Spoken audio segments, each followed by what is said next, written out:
සුබ දවසක් ඔයාලා හැමෝටම. ඉතින් අද අපි කතා කරන්න යන්නේ අපේ e-commerce web application එකේ remember me option එක සහ ඒකේ back end process එක කොහොමද වෙන්නේ කියලා. ඉතින් අපි ඊට කලින් වීඩියෝ එකේදී අපේ sign in process එක සහ ඒකේ validation part එක වෙන්නේ කොහොමද කියලා කතා කරා. ඉතින් අද අපි බලමු කොහොමද මේ remember me option එක වැඩ කරන්නේ කියලා. එකටම අපි අපේ sign in page එකට ආවොත් අපි මෙතන හිතන්න අපි already sign in වෙලා තියෙන email එකක් සහ අපේ password එකක් දීලා මෙතන මේ තියෙන remember me කියන option එක ටික් කරන්නේ නැතුව අපි sign in වෙනවා. sign in වුණාට පස්සේ අපේ home page එකට එනවා. හිතන්න දැන් අපිට එතකොට මේ අපිට ආයෙ දවසකට මේ page එකට අපි ආයෙ එන්න ඕනනේ. හැබැයි මෙතන අපි බැලුවොත් අපිට පේනවා මෙතන අපේ cookies වල කිසිම දෙයක් store වෙලා නැහැ.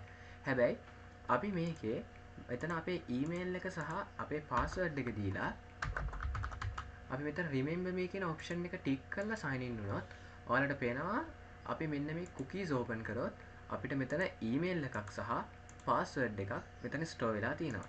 එතකොට අපිට ආයෙ දවසක මේ application එකට අපිට එන්න ඕන වුණොත් අපි මේ already have an account කියන මේක click කරාට පස්සේ ඔයාලට පේනවා අපේ email එක සහ password එක already store වෙලා තියෙනවා. මොකද අපි මේ remember me කියන option එකේ ටික් කරලා තමයි log වුනේ. ඉතින් මේක තමයි remember me option එකෙන් වෙන්නේ.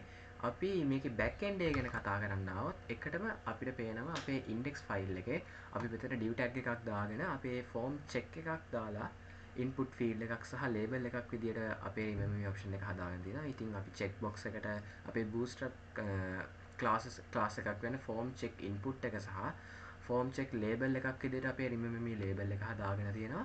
ඊට පස්සේ අපි මේකට ID එකක් දීලා දෙනවා remember me කියලා. මොකද අපේ javascript එක පැත්තට යද්දී මේ remember me option එකේ data ටික අරන් යන්න ඕන හින්දා.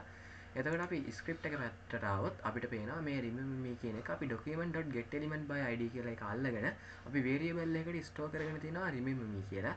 ඊට පස්සේ අපි අපේ ajax වල අපි ඊට පස්සේ form එකක් හදාගෙන තියෙනවා. ඒ form එකේදී අපි බලනවා මේ අපේ data ටික අපි append කරලා අපි බලනවා මේ remember me එක check වෙලාද කියලා. සාමාන්‍යයෙන් email එකක් password එක වගේ නම් value එකක් තමයි ගන්න. හැබැයි මේකේ අපි check කරලාද කියලා තමයි බලන්නේ. ඊට පස්සේ සාමාන්‍ය විදිහටම ajax හදාගෙන new xml http request එකක් හදාගෙන anonymous function එකක් හදාගෙන ඒකට request.onReadyState change එකක් දීලා අපි ඒකේ request state එක 4 සහ request status එක 200ක්ද කියලා බලලා අපි අපේ request.open කියලා post method එක හරහා අපි මේ sign in process.php කියන ෆයිල් එකට අපේ මේ f කියන form එකේ තියෙන data ටික අපි අරිනවා. ඒක ඇරියට පස්සේ අපිට sign in process එකේදී පේනවා අපි මේ post method එකේදී එන data ටික අපි මෙතන අල්ලගෙන තියෙනවා remember me කියලා variable එකකට. අපි මේකට ඒ වගේම include කරගෙන තියෙනවා අපේ connection.php එක මම කලින් වීඩියෝ එකේදී සඳහන් කරා වගේම මොකද අපි මේක database එකත් එක්ක ගනුදෙනු කරන හින්දා අපේ database එක මේකට include වෙලා තියෙන්න ඕන. ඒක හින්දා database එක කොහෙත් ගහන්න කරදර හින්දා මම වෙනම file එකක database එක හදාගෙන ඊට පස්සේ ඒක include කරගන්නවා ඒ file එක මට database connection එක ඕන තැන් වලදී. ඊට පස්සේ අපි මේ if clause එකේදී අපි බලනවා අපේ මේ remember me option එකේ emptyද කියලා. එහෙම empty නම් අපි කියනවා echo කරන්න කියලා. please check remember me option කියලා. ඊට පස්සේ මේක එහෙම empty නැත්නම් අපේ database එක හරහා අපි බලනවා අපේ email එකයි password එකයි හරිද කියලා. එහෙම හරිනම් අපි කලින් සඳහන් කරා වගේ මෙතන අපිට success කියලා අපේ echo වෙනවා. ඒ success කියලා echo වෙනවත් එක්කම අපි බලනවා අපේ මේ remember me option එක trueද කියලා. ඒ option එක true නම් අපි කියනවා cookie එකක් set කරන්න අපේ email එකට.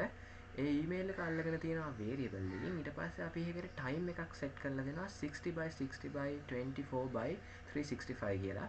මේක මම හදාගෙන තියෙන්නේ අවුරුද්දකට. මට ඕන නම් මේක අවුරුදු 2කට 3කට හොද ඊට වැඩි සංඛ්‍යාවකට හදාගන්න පුළුවන්. ඒ විදිහටම මම මගේ password එකටත් cookie එකක් හදාගෙන තියෙනවා අවුරුද්දකට. ඊට පස්සේ එහෙම වෙන්නේ නැත්නම් අපි කියනවා මේක cookie එකකදී install අපේ cookie එකකට අපේ මේ data ටික දාන්න ඕනේ නැහැ කියලා. ඊට පස්සේ අපි index එක පැත්තට ආවොත් ඔයාලට පේනවා මම මෙතන PHP script එකක් open කරගෙන තියෙනවා $email සහ $password කියලා. අපි මෙතන blank එකක් දීලා තියෙන්නේ අතන store වෙච්ච අපි sign in process එකේ store වෙච්ච data ටික මෙතෙන්ට දාන්න.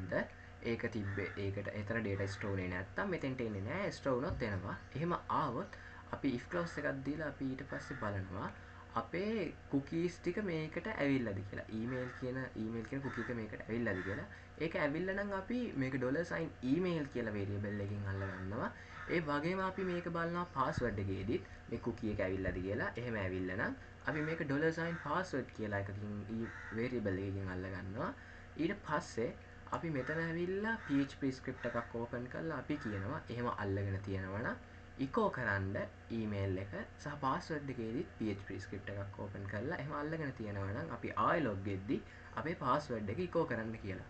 ඉතින් මම ඔයාලට මේකේ ප්‍රොසෙස් එක කොහොමද වෙන්නේ කියලා එකටම පටන් ගද්දි පෙන්නුවා.